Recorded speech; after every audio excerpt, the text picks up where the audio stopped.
really well.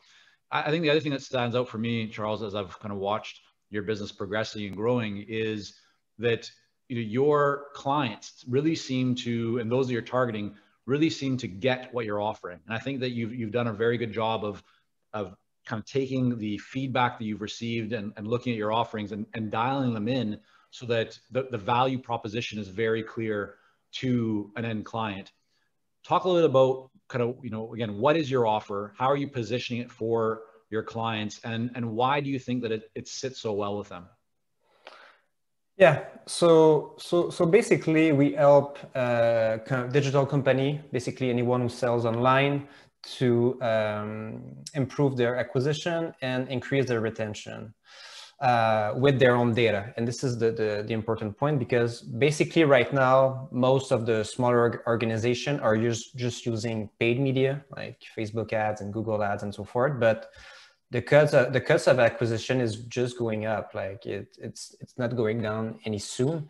Mm-hmm. So there's a real pain right there, and they are sitting on that big amount of data they've been like building for years with their CRM and their transactional data, and they just are not using it at all usually.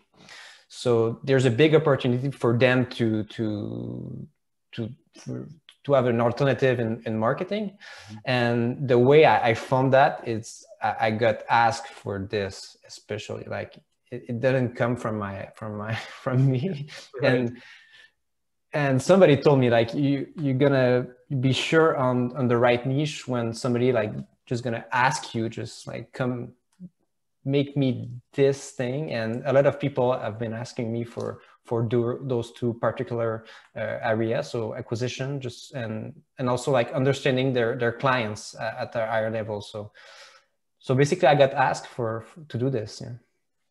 And talk a little bit about what's creating those conversations, because I think some people struggle with even having a conversation. So, I mean, what you're saying, if we just kind of reverse engineer it, what's helped you to get really clear about what to offer and how to really dial in and optimize your offerings has been the feedback that you've received from the actual ideal client. They're essentially telling you, here's what we want, because they're asking you for help or they're asking you questions in that area.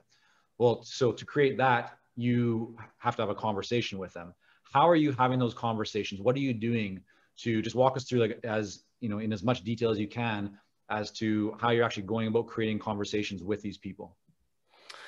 Yeah, so basically at first I had like idea about like specific like industry. Let's say, oh, maybe hotels want to know about like their clients. I would just like, I will just like do outreach on LinkedIn, like just send message like 50 and 100%, and like just few of them is gonna talk to me. And after that, I'll do another industry, video games, and so on and so on. So I'm just like a big outreach guy, and it takes a lot of like, you got to be fearless, because it's hard to like outreach so much people and get rejected like 95% of the time. But at the end of the day, I made like a lot of great connection through that too. And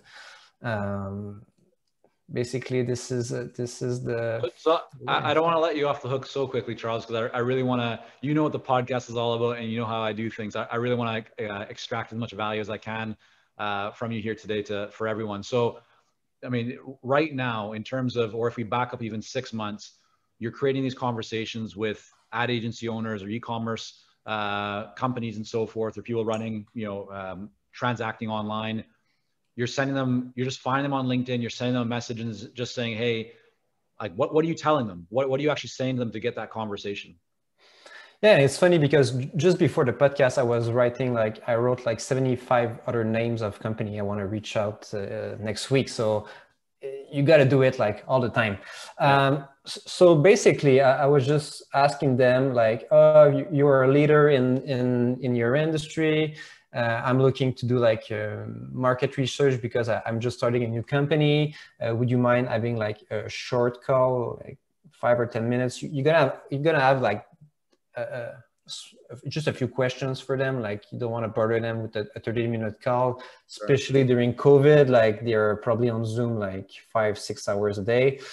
So you really have to like, it really have to be seamless for them, like to say yes. And So I've you're not positioning it as that you have something to offer them. The position that you've been using is just you're doing some research, you're starting a new company. Is that correct, first of all? yeah, and I do not offer them nothing. Like Right. I just having talk with a lot of them, and my mindset is like, if that's a great fit for them, they're gonna tell me like that they want to know more about it. Yeah. And is that what's been happening when you say is that you just, when you talk to the right person, you're asking them questions, that creates a conversation. I'm guessing it often goes longer than the 10 to 15 minutes or whatever that's or 5 or 10 minutes is planned, right? Maybe a bit of a longer call, just naturally transitions to that. And then what they end up saying, hey, Charles, like, is this something you could help us with? Yeah, exactly. Like when it's a good fit, it's a good fit, and you both know it, and it's not awkward, and you don't have to like sell anything basically, because you just explain your whole offer and you just ask the right question for them, and everything's just fit perfectly. So. Yeah. Let me ask. So I think